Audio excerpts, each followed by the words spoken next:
Siempre cuando un artista se va de gira, su público está, bueno, sobre todo cuando el artista se va de retiro espiritual, ese tipo de cosas, el público está expectante a ver qué es lo que ocurre. Ha regresado Alberto Franceschi. Alberto, ¿cómo estás? Muy bien, Daniel. Qué bueno. Y la ausencia es absolutamente rutinaria. Vainas Na- personales, familiares, etcétera. Nada del otro Ah, mundo, pero mudanza, esas vainas. Ok. está bien, ok, pero ¿te encontraste en tu periplo en algún momento con Guaidó? Bueno, yo estaba en la misma ciudad que el señor, pero ¿No te como él llamó? no me llama personalmente porque quiera verme, yo no voy a ir a buscar de pescuecero a ver Claro. si me ve Guaidó por ahí. Yo tengo cierto respeto por mí mismo, este, como para evitarme esas bochornosas imágenes de carajo buscando ver a, a Mira, su, a su Guaidó. está Y bien, no es para mira. Guaidó Lover. Yo no sé si tú estás en esa lista, pero No, nunca lo he estado. Yo no he sido lover de nadie. Yo creo que yo lo que he sido más, lo que yo más he sido en mi vida ha sido hater. Pero ya esa es otra discusión. bueno, Fíjate tú una cosa, parecemos ¿no? también en eso, Dani. Mira, hay una gran discusión en todo esto, porque si uno hace una revisión, la opinión pública venezolana, que ya no está solo en Venezuela, sino que está conformada por medios de comunicación y comunicadores que estamos fuera de Venezuela, por venezolanos que estamos fuera de Venezuela, y se crea esa gran nueva opinión pública que se muestra fundamentalmente en las redes sociales. Esa opinión pública pareciera que fuese esquizofrénica, que está en un momento, verdaderamente digamos, obstinada hasta la náusea de una clase política que nos dio ese triste espectáculo del señor Parra, Brito y todos los demás, dejando al descubierto las cosas horrendas que puede haber en el seno de esa oposición, a pasar a la euforia chocona y chocante de los más duros influencers mezclados con Juan Guaidó, prácticamente llamando no a decapitar al régimen, sino a cortarle la cabeza y meter en listas de exclusión a todo aquel que haya osado hablar en contra y dudar de la capacidad de liderazgo de Guaidó. Entonces, a todas estas, cuando la gira no ha terminado, cosa que yo no me canso de decir, que la gira no ha terminado, por lo que quiere decir que pueden venir muchas cosas más, pareciera que sí hay un antes y un después, Alberto.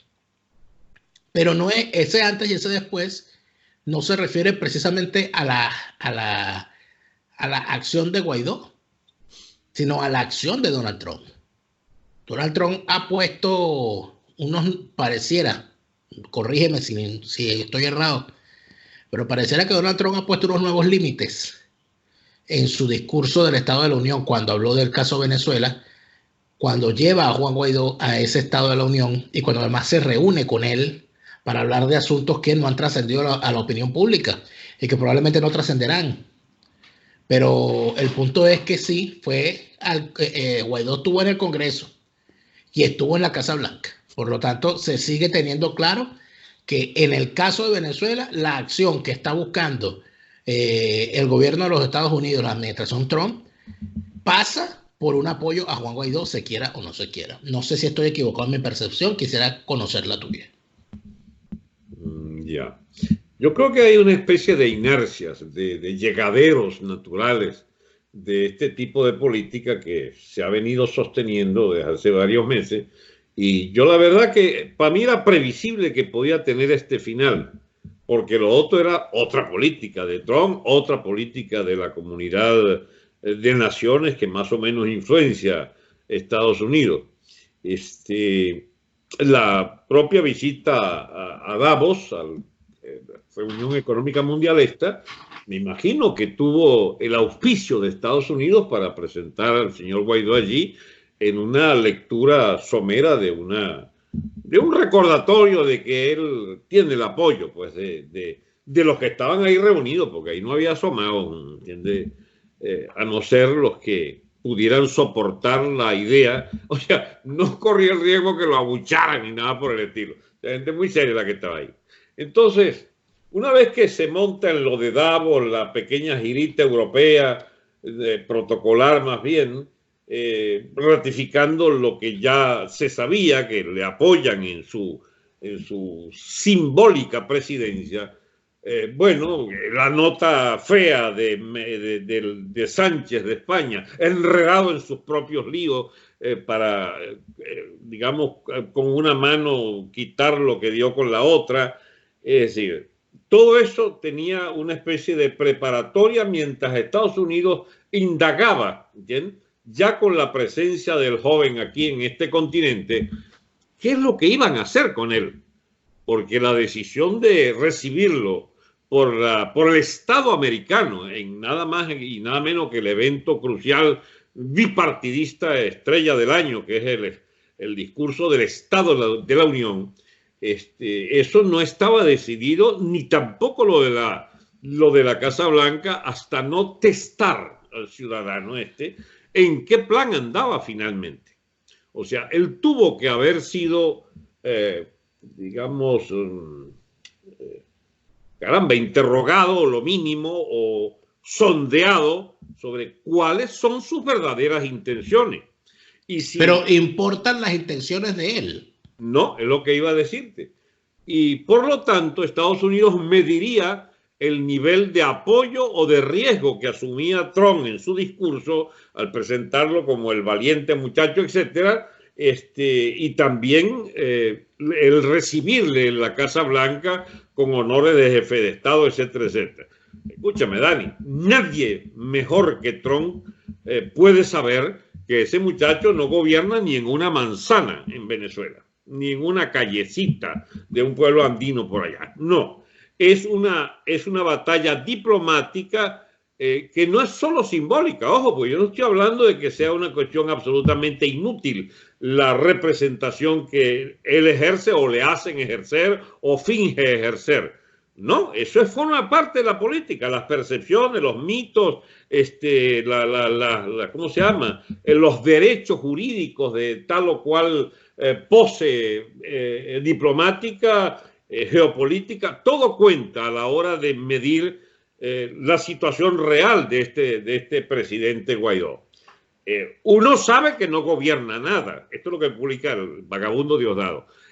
Uno sabe que él no dirige nada, pero es un hecho que a partir de esa ficción de presidencia o a partir de esa presidencia, digamos, mitológica, bueno, se ha edificado toda una política de defensa, de una estrategia de desalojo. Y allí es donde están todos los problemas. ¿Cuál es la estrategia? Para Estados Unidos se refiere toda su política a buscar hacer, aplastar, liquidar, destruir, desalojar la dictadura, la tiranía madurista. Y de Castro y del nicaragüense también de paso. Para otros no es así. Para digamos, la política, por ejemplo, del Grupo de Lima, no hablan el mismo lenguaje.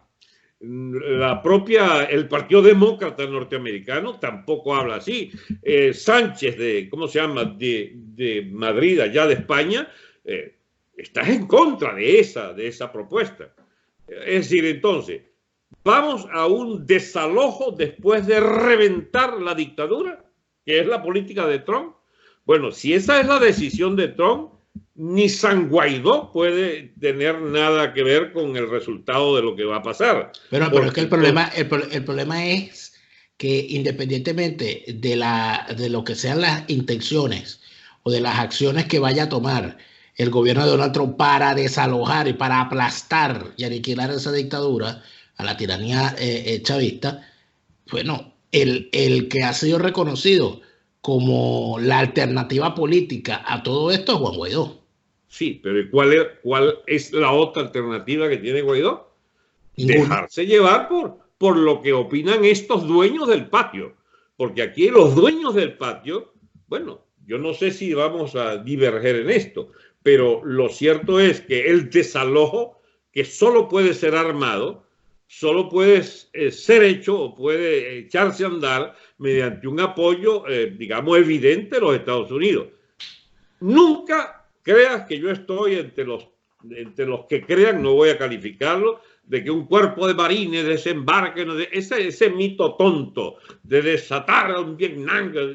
O sea, el lenguaje madurista es tan tonto como el que crea que la solución va por un cuerpo expedicionario norteamericano. No es cierto que va a haber cuerpo expedicionario, no es cierto que se tratará de una guerra como la de Vietnam. A ver, situémonos en las probabilidades reales de qué tipo de conflicto vamos a conocer. Es un desalojo que debe ser quirúrgico. Si tú aplastas y liquidas la dictadura, tienes que irte por métodos selectivos de la élite dirigente. Ahora, a la que le opones una acción contundente de Fuerzas Armadas, de inteligencia norteamericana y de, ¿cómo se llama? Y de uso de toda la panoplia de armas que están a su disposición, disuasivas u ofensivas, pero no necesariamente para desatar el pandemonium de un Bagdad, como le desataron a Hussein, ¿entiendes? Una noche de grande fuego sobre Caracas. No se trata de eso, pero tampoco es, chico, una dulce salida esperada. Van a procurar, porque Estados Unidos está consciente, igual que mucha gente, que las cosas que se hagan mal paridas, que salgan mal paridas, se pagan. Es que incluso lo de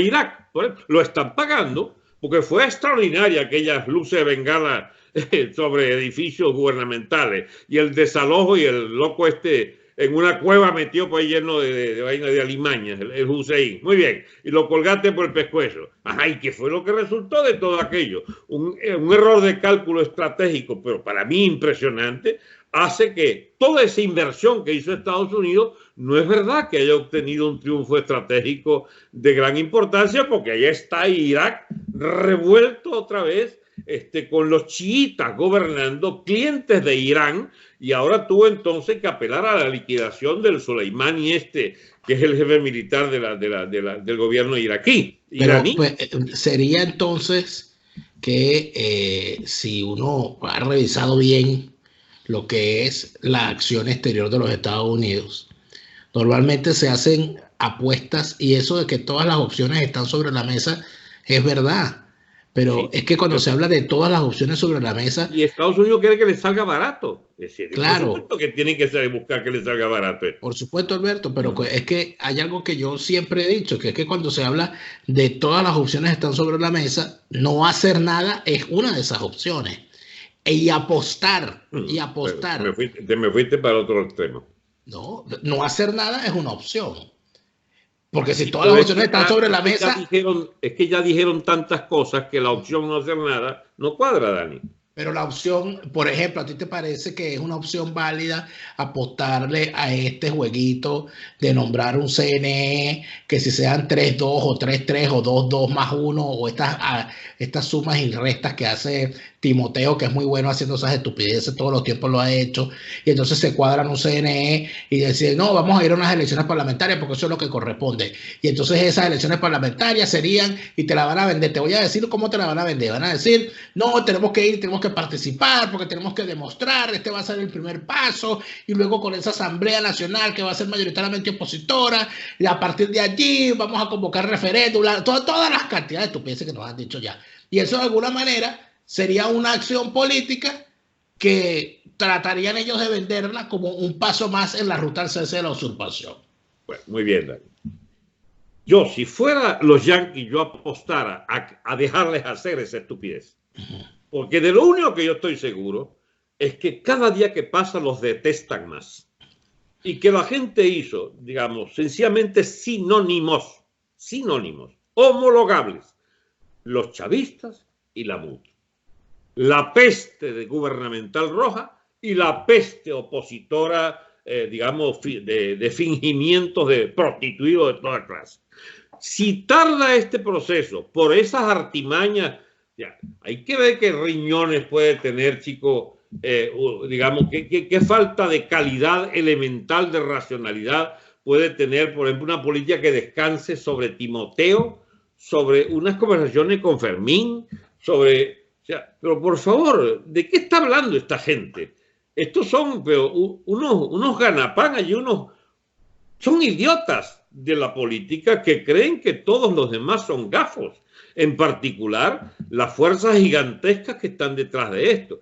Ellos son sencillamente un instrumento de quinto orden para los dueños del patio. En este caso, el dueño del patio local sería los chavistas y sus asesores boliburgueses y bolichicos, con la corte, digamos, mayor que preside Henry Ramos, y esta corte, chico, de bufones de la corte opositora, que serían los Fermín y compañía. Entonces, bueno, hasta ahora pueden entretenerse todavía meses en eso. El gran perdedor, por supuesto, es el país.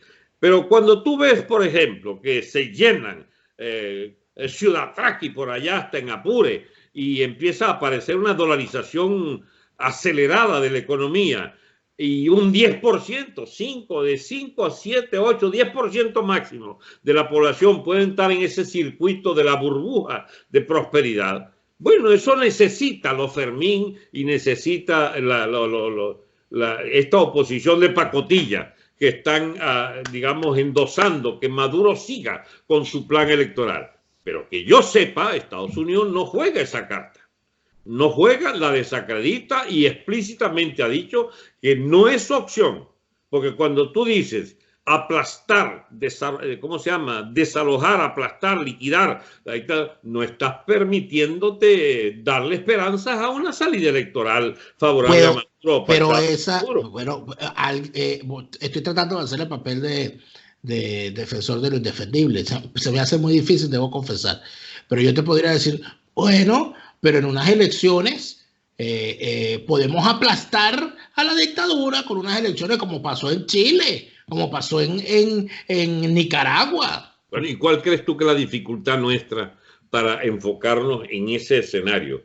De que pueden hasta pactar una fugada de Maduro de un escenario totalmente adverso, usando la ridícula opción de que, bueno, que hagan una estafa electoral allí, que esta vez, dada la inviabilidad de que pueda ser creíble una victoria de Maduro, bueno, Maduro acepte la derrota, etcétera, y montan allí una Asamblea Nacional, ¿cómo se llama?, de bicéfala, mitad MUD, mitad...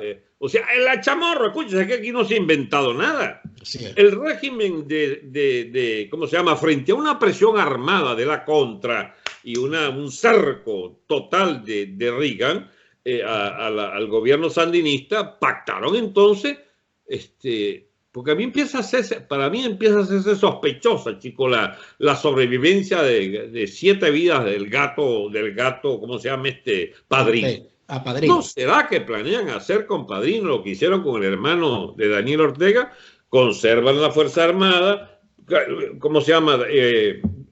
Diosdado, coleado en esa estructura de la Fuerza Armada que es su potencial real. La militancia son, qué sé yo, 10, 15, 20 mil vagos a sueldo del gobierno para andar todos los días en una pendejera electorera, ¿bien? Pero en la fuerza real de Diosdado es esa piltrafa de ejército que todavía queda, que se la presta Maduro, pero que en realidad necesita al Bolsa Padrino allí para aparentar una cohesión de los altos mandos. Bueno, esa Fuerza Armada, tal como la conocemos, que es absolutamente inservible, sin embargo, sirve para... ¿cómo se llama?, articular lo que queda del Estado venezolano. O sea, que sería un escenario, sí, porque a veces nosotros nos comemos lo que nos vende la propaganda. No, es que en Nicaragua se logró sacar una dictadura. En Nicaragua hubo, y hay inclusive una frase, con respecto a esto, que el sandinismo perdió la guerra y ganó la paz. Porque en la guerra, la presión de la contra los tenía prácticamente desalojados del poder, pero al irse al escenario pactado, donde lo que pactaron fue que se quede el sistema igualito, y nosotros cedemos el poder político, pero el sistema va a seguir igual, y el poder estaba en manos de la fuerza militar. Los negocios estaban en manos de las mismas 4 o 5 familias. Así es. Y al final lo que vino fue a los 10 años el retorno el retorno nunca se fue, pero el retorno directo de Daniel Ortega al poder vino luego de 2 gobiernos, el de Arnoldo Alemán y el señor Bolaño. Entonces, se podría estar constituyendo algo como eso, y eso los Estados Unidos se lo va a tragar. Esa es esa es la aspiración máxima de Henry Ramos y de Lamothe. Esa puede ser la aspiración de Guaidó, de verse cual chamorro investido de un poder ficticio coexistiendo, y eso es fácil venderlo, ¿eh? A nombre de la paz, de no sé qué vaina, la reconciliación. Y aquí no nos vamos a matar, y que regresen los exiliados, Franceschi regresa y tal. Y incluso, y eso puede llegar a funcionar en el sentido de que un día esto uno empieza a decir, bueno, pues yo puedo volver, chico. No sé a qué, pero bueno, no puedo volver. Y esto empezó con la dolarización, ¿eh? Es una cosa que yo, por ejemplo, la planteé hace 3 años. Yo no me estoy dando bomba de nada. Pero hace 3 años decía yo, aquí lo único que puede permitir la sobrevivencia y no entrar en la barbarie de lleno es la dolarización. Por supuesto, sé de los costos de una dolarización que excluye del consumo básico incluso a 9 de cada 10 venezolanos, que es lo que está ocurriendo. Pero hay muchas cosas que el gobierno ha venido haciendo y que es lo que le permiten a ellos esa especie de optimismo bobo, de que todavía pueden meter la trácala, de que ellos son compatibles. Porque si no, no mandaran mensajeros a Washington, si no, no tuvieran una voz como la de Sánchez en Europa para tratar de disimular, si no, no tuvieran la relativa neutralidad con la que ha visto Colombia, ¿cómo se llama? La diplomacia colombiana, que bueno, que sobrelleven agónicamente otra década más de coexistencia con las guerrillas colombianas y con su protector de Venezuela. O sea, hay muchas cosas que son sencillamente de esa zona, de esa espesa baba intermedia,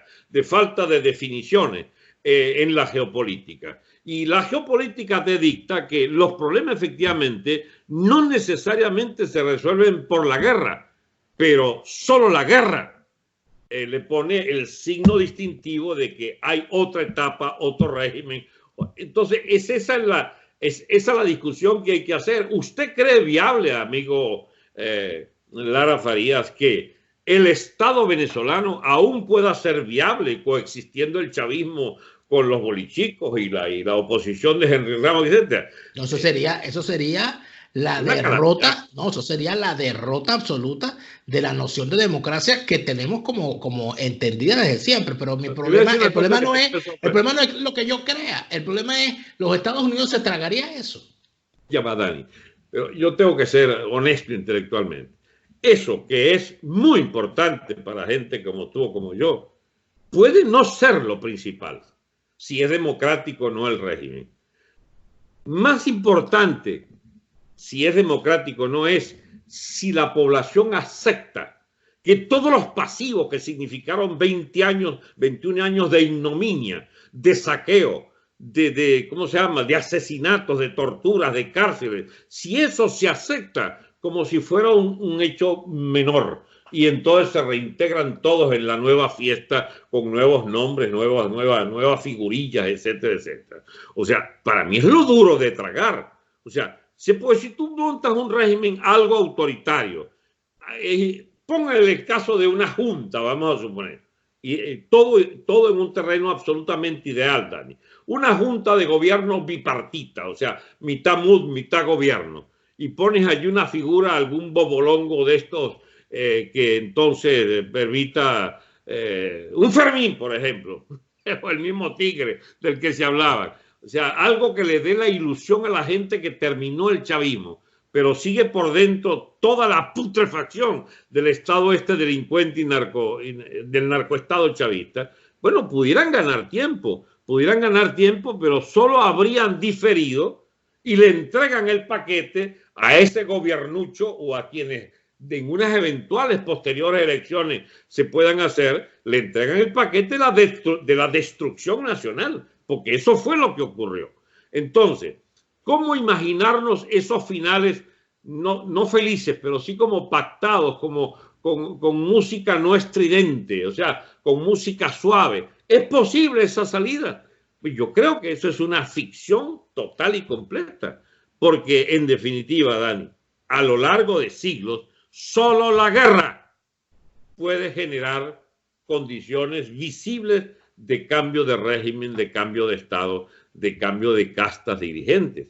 Alguien entonces te diría, bueno, pero si tú me vas a poner a mí la alternativa de un sistema pactado donde los chavistas tengan su espacio y bueno, y ellos nunca van a ganar porque nosotros somos más y bueno, y se va a permitir que regresen los exiliados y no va a haber más presos políticos y poco a poco se van devolviendo las empresas expropiadas y los medios cerrados y tal, y bueno, y tú Alberto puedes regresar y tú Daniel puedes regresar, nadie te lo impide, tal, no sé qué. Bueno, eso es mejor que la guerra que tú estás planteando, porque ¿quién va a hacer esa guerra? Tú te volviste loco. Te estoy hablando tal cual como si fuese un Guaidó lover.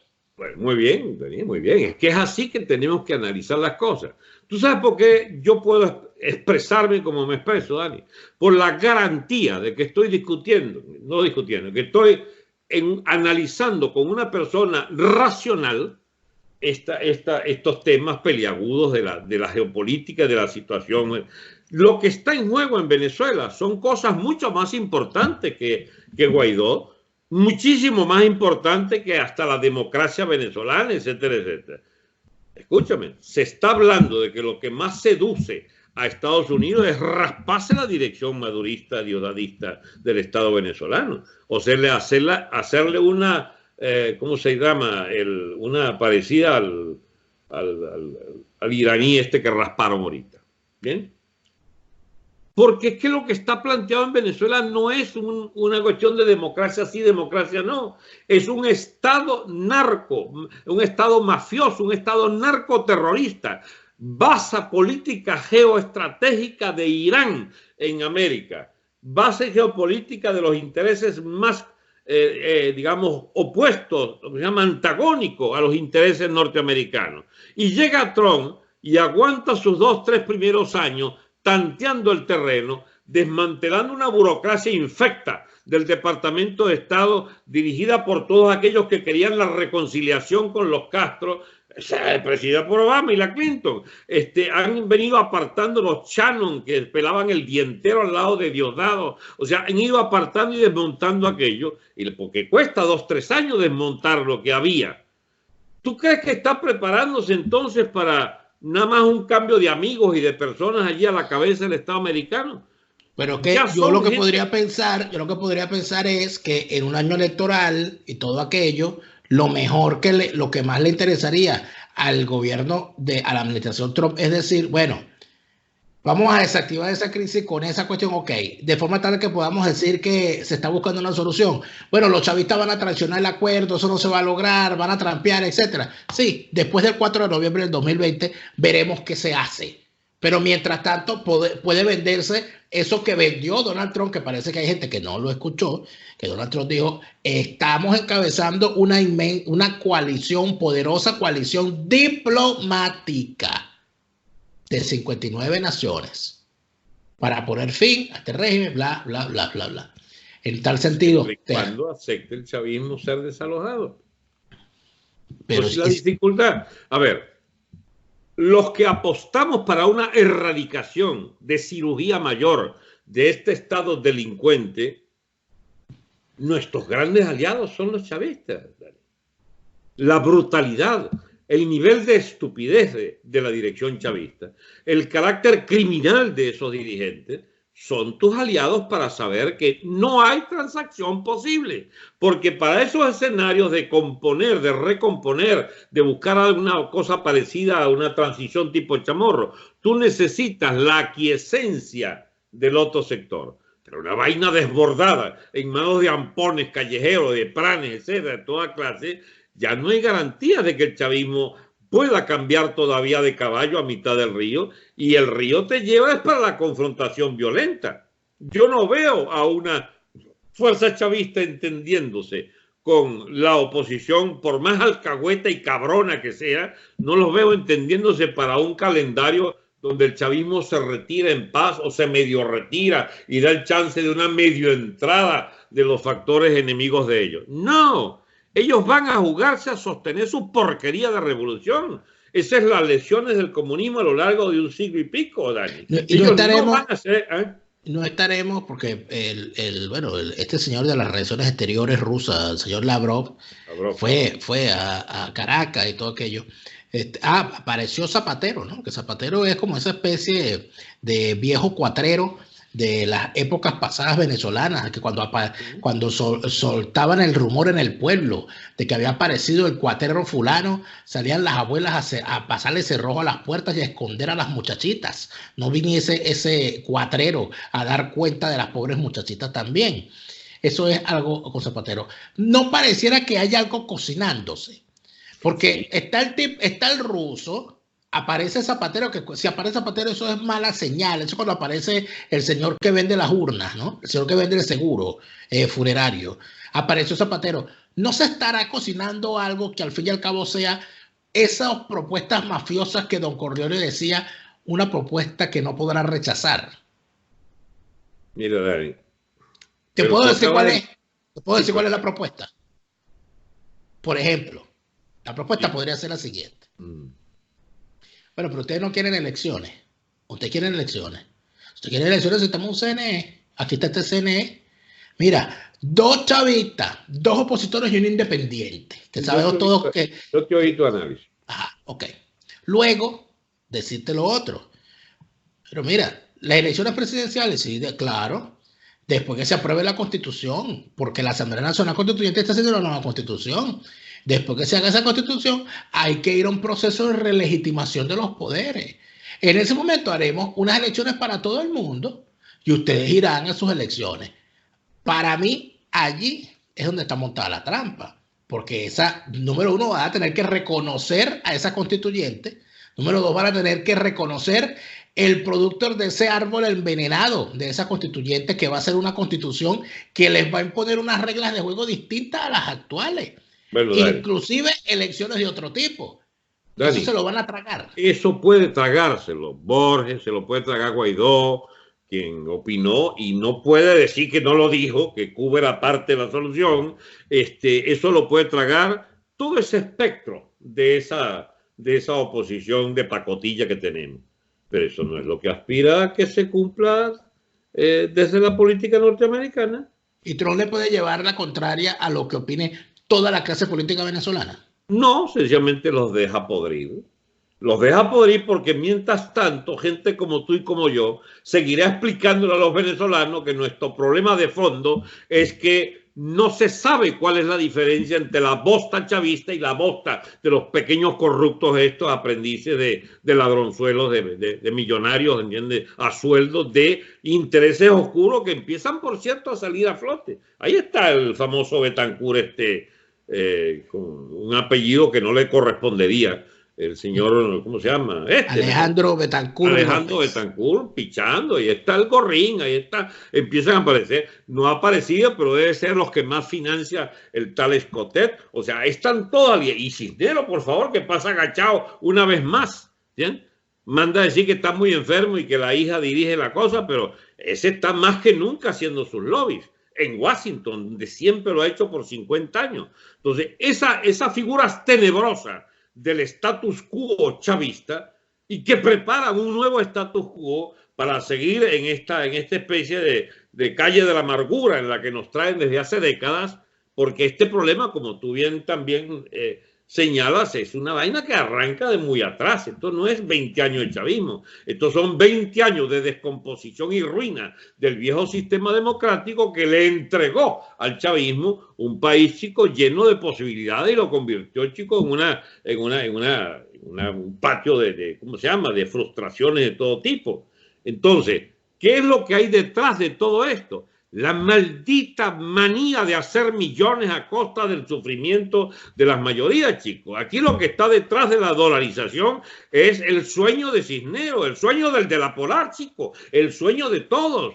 ¿Cómo ganar en dólares lo que les corresponde de la cuota del pastel, ¿cómo se llama?, del pedazo del león que se quieren comer todo? Y están disputándose, chicos, ese pobre país ya es de andrajosos, hambriento y reventado. Entonces, ¿cuál es el futuro de esa clase política comprometida con esa boliburguesía y esos bolichicos? Buscar por todas las maneras. Por eso el entorno de Guaidó, y tú lo señalaste, mira, hay cosas, como dice, hay fotografías que valen 1000 discursos. Esa foto que tú publicaste de la familia extensa del señor Guaidó reunida en Miami. Chico, este pobre diablo digamos, de venezolano común que cree que las soluciones van por Guaidó, bueno, que vea esa foto. Esos son los beneficiarios de la nueva etapa de la burguesía venezolana. O la foto del entorno de familiar del señor Henry Ramos. Todos están buchones, chicos. A ver, chicos, es que yo no he visto una sola foto. A lo mejor por primera vez lo hacen después de escucharme esto.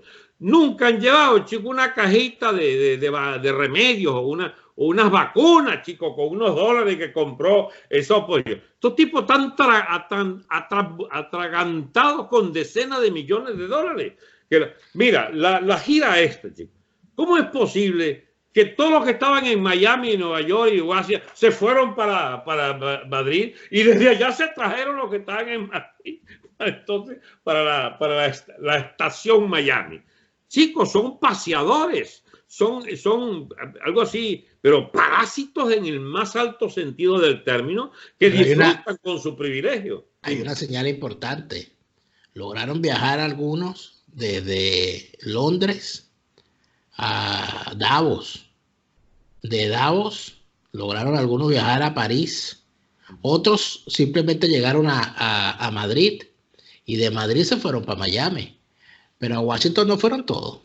No, porque para los que no entiendan de estos mensajes, en Washington y en la Casa Blanca en específico, hay ya una selección del tipo de personajes que hay en esa mood. Mira, Dani, no te voy a decir nada que tú no puedas haber, ¿cómo se llama? Percibido. Gente como tú y como yo nos distinguen radicalmente del perraje que va allí pescueceando detrás de Guaidó o detrás, digamos, de los embajadores allá en Washington, etc. Nos distinguen, los apartan de la foto. No es verdad que sean bien considerados a punta de billete, pero si este es el resultado de años, chicos. Lo que le han metido el lobby cisnero a la figurita de Leopoldo López y su esposa, mucha plata. Hay lobbies de oficinas que ganan 100, 200 mil dólares mensuales, chicos, por la figuración de eso. Infelizmente uno no tiene, digamos, ni recibo ni documento, pero uno sabe cómo funciona eso, no porque lo haya hecho, sino porque se lo ha explicado gente muy seria. Yo quiero ser estrictamente sincero. Si yo tuviera 75 mil dólares que me pidieron para agilizarme una entrevista en la Casa Blanca, yo no los daría, porque con 75 mil dólares, chicos, yo viviría, no sé si 2 o 3 años aquí en este país, modestamente como uno vive, pero eso es lo que cuesta. Colocarse en una cita en los alrededores del presidente te cuesta 50, 100 mil dólares, chicos. Pero no es ni siquiera por un acto corrupto, ni mucho menos, no, sino que las costumbres, la inercia del viejo Washington, ¿cómo se llama?, de la ciudad, de los burócratas y de toda clase de canonjías y privilegios que logran estos burócratas vendiendo los favores a los que quieran llegar a la cúpula. Bueno, eso cuesta dinero. Ojo, que el capitalismo americano es así. Para tú ser presidente tienes que meterle $1.000 millones a esta vaina. Aquí no llega presidente cualquier, digamos... mediano. No, llega un proyecto económico a través de alguien o llega alguien con su propio pulmón, como Donald Trump, por ejemplo. Y esa es la diferencia fundamentalísima que mucha gente no entienda.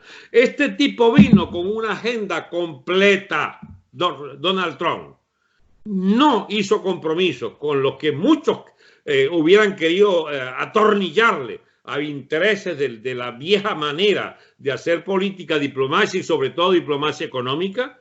Se rodeó de gente muy capaz, apostó desde el primer día a que esto iba a fructificar su programa económico y míralo dónde va, con el desempleo reducido al 3%. El Partido Demócrata está destruido, pero hay toda clase de imbéciles, de idiotas en Venezuela, en nuestra famosa oposición, que todavía creen que Trump es un tipo que puedan derrotar fácilmente, o que creen que el Partido Demócrata tiene un destino extraordinario positivo, que creen en las encuestas Gallup, o creen, digamos, en los editoriales New York Times y el Washington Post. Que se bajen de esa nube. Este hombre llegó ya para por lo menos los 5 años más, 4, 1 que le falta y 4 más. Ahora, yo nunca entendí si es reelegible después del segundo turno, creo que no. Entonces, no. Pero esa insinuación que él hace en un Twitter de Trump es una 2022, una de sus grandes provocaciones. Yo lo que sí creo, Alberto, y lo conversaba con Neomar Hernández esta semana. Un poco alicaído, como que no te gusta del todo la agenda Trump. No, no es que no me guste la agenda Trump. Es que mi preocupación está en lo siguiente. Yo siento que podría ocurrir. Mucha gente cuando ve, no, bueno, porque entonces, ajá, ¿y qué vas a decir ahora? Mira cómo te callaron la boca. Si alguien tiene derecho a seguir hablando como has hablado, eres tú. Yo me quedo completamente, absolutamente tranquilo, porque yo tengo una gran confianza en la capacidad infinita de esta clase política venezolana para cagarla. A ellos lo único que hay que darles tiempo. O sea, el logro que tienen un lunes, ya el viernes lo han vuelto cereta. Entonces, a mí, de alguna manera, eso no me preocupa. A mí lo que me preocupa es el engaño a la gente otra vez. El tráfico de esperanzas otra vez. Y gente Párate ahí porque me va a dar un ataque si no te digo esto. Y Dani, ¿no será que la gente quiere que la engañen también? Claro, porque es que esto es como la lucha libre. La gente ve la política en Venezuela como quien va a ver la lucha libre. Ellos saben que el chiclayano no va a matar al Lotario. O sea, ellos saben que eso no, que Yokozuna no va a matar el enterrador. Ellos saben que eso es mentira. Pero si tú llegas en medio del show y le dices, pero ¿qué hacen ustedes aplaudiendo si todo esto es mentira? Pero te van a bajar golpes del ring, porque ellos quieren su espectáculo. Está bien, maravilloso. Mi punto es el siguiente. Llega Juan Guaidó a Venezuela, se plantea una salida electoral y empiezan otra vez los cánticos estos agoreros de decir que por cierto es mentira y se demostró. No podemos volver a cometer el error de la abstención, como hicimos en el 2005. No podemos dejarle la asamblea a estos tipos, ¿no? Y que entonces aquí se diga, bueno, hay que ir, sacando de contexto la frase, hay que ir aunque sea con el pañuelo en la nariz a esas elecciones y tal, tragarse el sapo, y que como todos estén de acuerdo, los Estados Unidos digan, bueno, vayan y estréllense. ¿Cuántos años más de desgracia le tocará a Venezuela? Mira, Dani, puede ser 6 meses, puede ser 6 años. O sea, porque el problema está en que por primera vez, ya ahora sí es evidente que ya no hay hiperinflación. Ya hay una inflación, carajo, pero, ¿cómo se llama? Asesina en dólares. En dólares. En dólares. Pero que además excluye a 90 de cada 100 venezolanos del consumo básico. Del consumo básico. Para poder tú poner a marchar esa economía a reabsorber desempleo y a hacer, digamos, inversiones, etcétera, etcétera, tú necesitarías una confianza ilimitada en un modelo de libertades económicas. Y eso es lo que estos tarados mentales no van a hacer, porque es contra su naturaleza. Son comunistas y además son tarados mentales, porque los comunistas chinos, mira lo que han logrado. Porque no son tarados mentales. Xi Jinping es un tipo que administró la vida de 6 millones, 15, 20, 30 y de 200 millones de chinos, antes de ser el jefe del 1.600.000, de los 1.600 millones. Es una burocracia eficientísima. Mira, pero sin ir al comunismo. Etiopía, chicos, que era la pobre Etiopía. La fuerza, ¿cómo se llama? La línea aérea Ethiopian Air, no sé qué cosa. Bueno, chicos, es un modelo de eficiencia. O las pocas empresas públicas que han ido siendo instaladas y en plena expansión con apoyo financiero chino, porque allí hay capitalismo en Etiopía, lo han hecho incluso con una burocracia de una altísima eficiencia. Y de ser un país, chicos, peor que Haití, está enrumbado. Entonces, ¿eso lo pueden lograr en Venezuela? No, porque se roban todo. Esto es igual a la gran peste, chicos. No, lo que puede ocurrir, Alberto, es que pase eso que está pasando en Etiopía. ¿Tú sabes por qué te lo digo? Porque eso que se vende de Etiopía, de las inversiones chinas y todo lo demás, lo que ha hecho es que haya, sin duda alguna, una movilización de una economía en manos de unos pocos, con la exclusión del 90% de la población, y te lo digo con conocimiento de causa, porque este país donde yo estoy está lleno de etíopes escapando del hambre, de muchachos escapando de muchachos que ni siquiera, que tienen 20, 25 años, jamás han ido a la escuela, de muchachos que no tienen, que se fueron como pudieron de ese país, porque saben que no tienen destino distinto que no sea el de vivir en la indigencia. Entonces, y con respecto a China, ¿cómo no? Pero es que si algo ha dejado al descubierto la crisis del coronavirus es que las dictaduras, aunque sean dictablandas, aunque sean ese doble sistema con capitalismo para allá y cese de libertades por acá, es que cuando no hay libertades y ocurre una desgracia como esta, a estas alturas no sabemos cuál es la magnitud de la crisis del coronavirus en China. No sabemos qué es lo que está, no sabemos qué fue lo que pasó, no sabemos de dónde salió ese virus. No sabemos qué puede ocurrir en lo sucesivo. Entonces, eso cuando a mí me venden el modelo chino, que por supuesto en Venezuela ahorita hay unos locos hablando de eso, ¿no? Hey, y no cualquiera loco, tú mismo publicaste eso. Folmer y el otro, hablando del modelo chino. Tocayo Folmer. Hablando de esa, hablando de esa forma tan alegre, como diciendo, no, el modelo chino es una maravilla. O sea, prácticamente diciendo, no importa que haya un dictador ahí, quédense.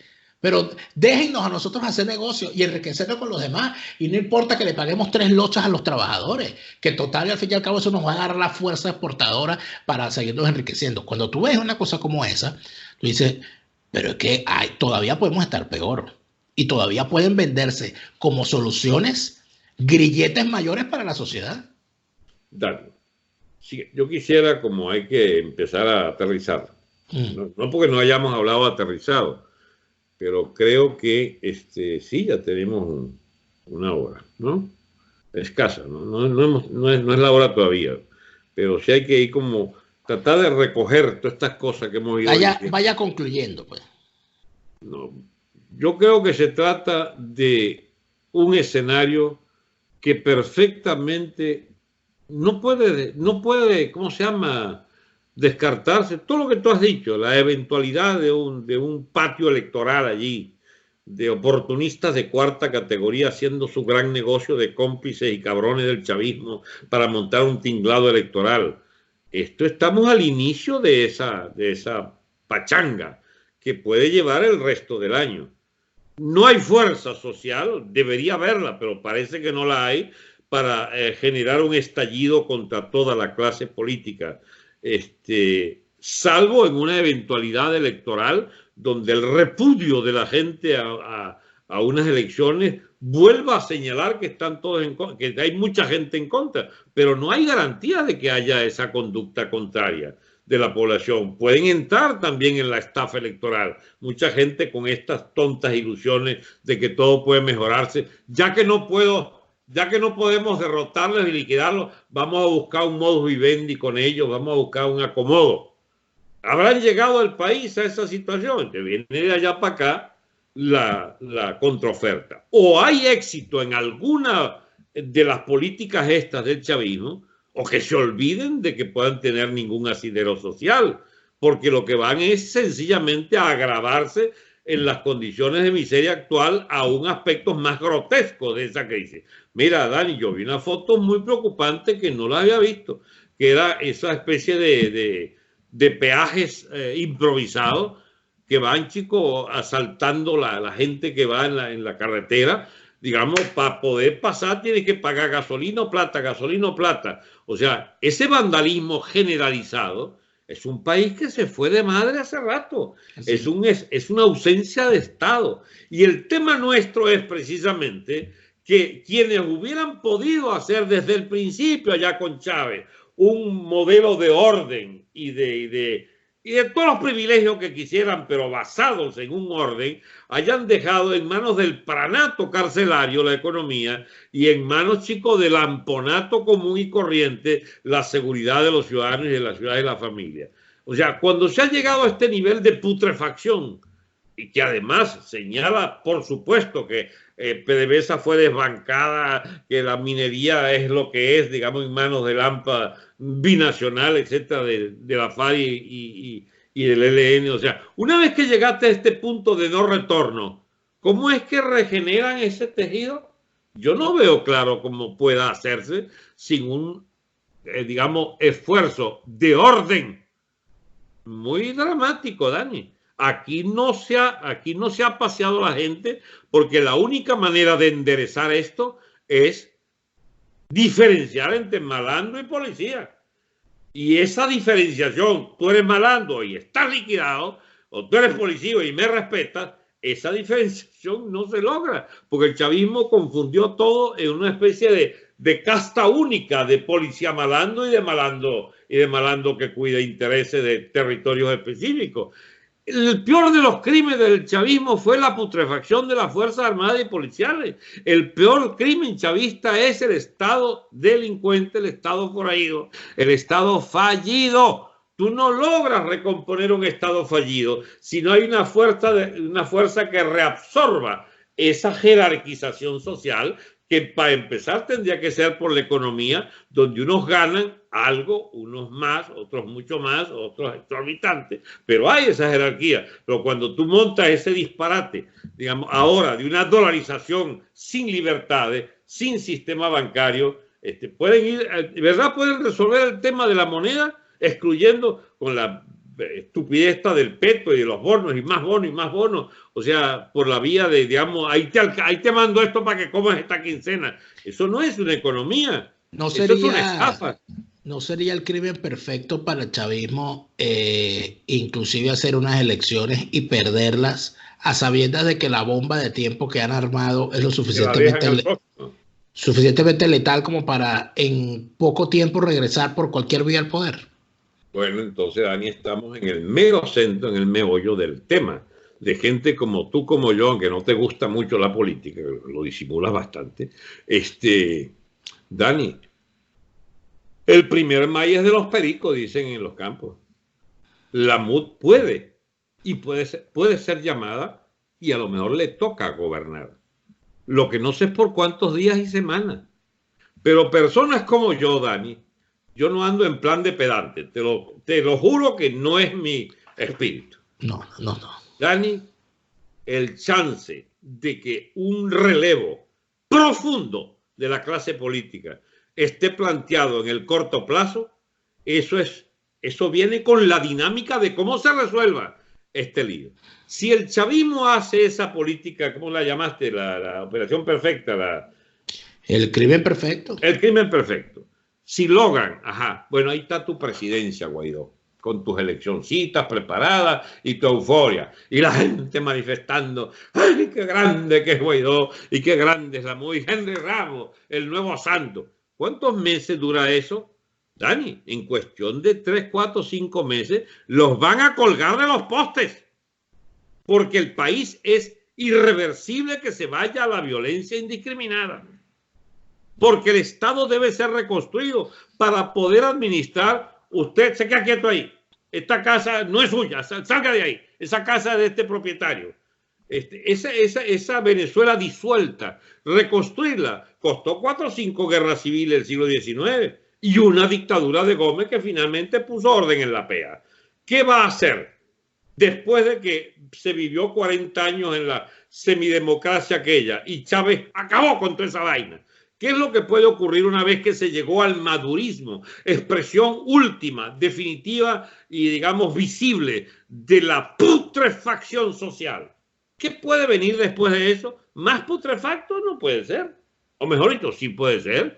Pueden hacer venezolanos a la parrilla en esquinas de Caracas, digamos, asar gente, pues canibalismo. Al fin y al cabo, no hay límites hacia abajo. Así como no hay límites hacia la reabsorción de contradicciones para hacer de Venezuela un país de felices personas consumidoras exultantes de optimismo sobre su futuro, podemos llegar a barbarie pura y simple, a la sociedad del salvajismo. Si es que esto no está dicha la última palabra de que peor no podemos estar. No, sí podemos estar 10 veces peor y 100 veces peor. Y esas las alternativas para estar cada vez peor. Está el señor Guaidó allí, está el Borges. ¿Tú te imaginas este país en manos de ¿cómo se llama? El Perra, que tú llamas.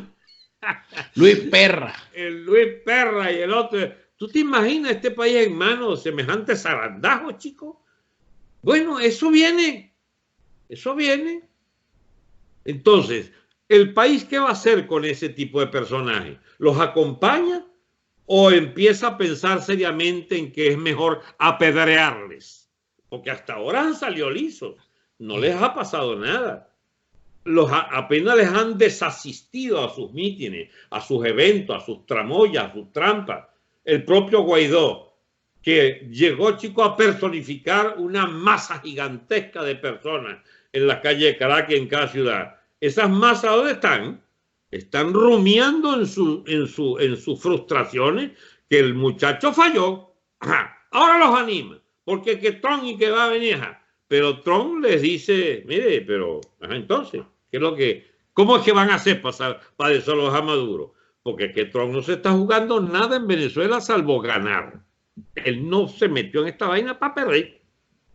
En cambio, estos bolsas sí les puede tocar perder. Y bien ¿Qué feo, es ganar? ¿Qué, en tu opinión, ya en los últimos minutos, qué es para ti que Trump gane en Venezuela? Desalojar a Maduro, a Diosdado y al régimen. Esa es su ganancia. El resto es un problema de ustedes. Ustedes crearon esos monstruos. Ustedes los ayudamos a sustituirlos, pero les viene algo así. Mira, la pregunta tuya se presta para empezar de aquí para adelante otra hora o 2 horas más. A ver, escúchame, es que es así. A ver, la lucha de Irak. ¿Se imaginó Estados Unidos que iba a pasar? ¿Ya cuánto hacen de esa vaina? ¿20 años, Dani? Bueno, el desalojo de Hussein. Bueno, la primera guerra del Golfo fue del año 91. De allí para adelante no ha habido paz. Muy bien. O sea, Estados Unidos apostó de la peor manera posible en Irak. Lo de Libia tiene ya 4 o 5 años. Los bombardeos, eso. Por cierto, a veces me indigna, chico, hablar de personajes. Sarkozy. ¿Dónde está Sarkozy, chico? Aquel piazo de malandro francés, el jefe de la República Francesa, chico, que manda a bombardear indiscriminadamente, chico, y llevó a toda la OTAN, pero particularmente a los que se querían quedar con un pedazo de Libia cada uno, y destrozan aquella nación, chico. ¡Ey! Yo no soy, ¿cómo se llama? El Gaddafi no es santo de mi devoción. El tipo tiene una dictadura allí, pero una dictadura que las tribus de Libia aceptaban como que les resolvía lo fundamental de sus servicios básicos, agua potable, salud, educación, no sé qué cosa. Y han acabado con ese país, chicos, estos europeos. Los civilizadores de Europa, chicos, han sembrado la barbarie armada de cuanto grupo de bicharracos, de bandas fanatizadas, ahora se enseñorean sobre el territorio libio. Es que ustedes no creen que, bueno, nosotros podemos salvarnos de fanatismo de ese nivel, pero si hacen mal las cosas, como se hicieron mal en Libia, como se hicieron mal en Irak, como se han hecho mal en Siria, o se hicieron mal en Afganistán, que mejor prueba que 40 años de guerra en Afganistán. No dan pie con bola, porque ¿no será, Dani, que este es el estado normal de existencia de la lucha de estados y de la dialéctica de estado y la dialéctica de imperio? ¿No será que somos, chicos, esa nota, digamos, marginal de las noticias cotidianas que a veces toman relevancia y a veces se olvidan de lo que es el estado normal de existencia de unas contradicciones de estado a nivel mundial que arreglan es a tiro las cosas? No, y que no nos vayamos tan lejos tampoco. Veamos lo que es hoy Centroamérica. Después de 60 años de peleas por la democratización, de guerras civiles, de guerra revolucionaria y todo lo demás, y donde hay supuestas democracias, son narcodemocracias, como el caso de Honduras y Guatemala, o El Salvador, Nicaragua ni hablar, Costa Rica prácticamente yo no sé cómo subsiste la pobre, y Panamá sabemos cómo subsiste siendo obviamente lo que es Panamá. Pero cuando tú ves que toda esta crisis de los migrantes en los Estados Unidos viene fundamentalmente por la situación de Centroamérica, que además de eso alimenta el fenómeno terrible de las bandas criminales conocidas como maras, etcétera, tú te das cuenta de que, en efecto, 50 años de política exterior de los Estados Unidos hacia Centroamérica fracasaron. Y por supuesto, la dimensión no es tan grande como los fracasos que pueden haber habido en el Golfo Pérsico con el Medio Oriente, porque las dimensiones son distintas, pero el fracaso sigue estando allí. Entonces no sabemos si Venezuela, al fin y al cabo, Alberto, se terminará convirtiendo en otro gran fracaso dentro de Latinoamérica. Dani, el problema que yo veo en esta conversación de hoy es que no hemos particularmente brillado por nuestro optimismo. La gente yo creo que necesita, no sé, una lucecita.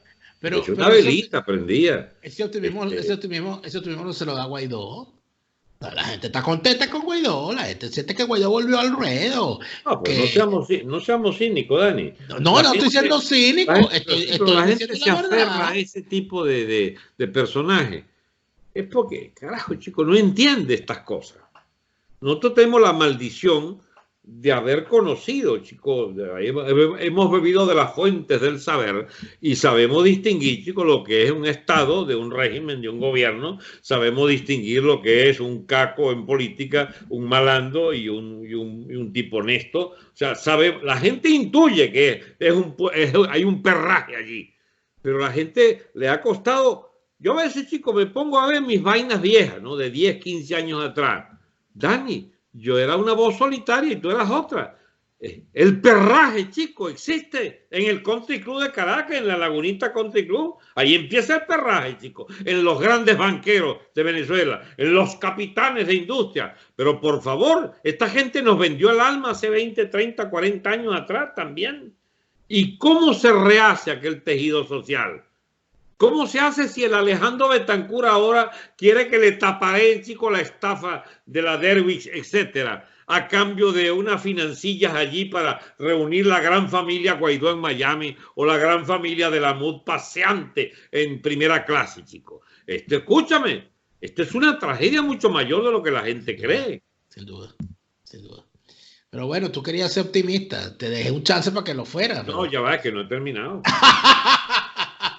Yo creo que esto va a terminar mal para la dictadura, muy mal para los dictadores y muy mal para el chavismo en general, pero sobre todo también va a terminar mal para la MUD, su asociada, cómplice y cabrona, porque quien no haya entendido que la MUD es parte del régimen de Maduro, entonces no ha entendido un carajo.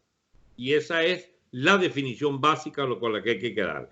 ¿Ustedes quieren de verdad un cambio radical?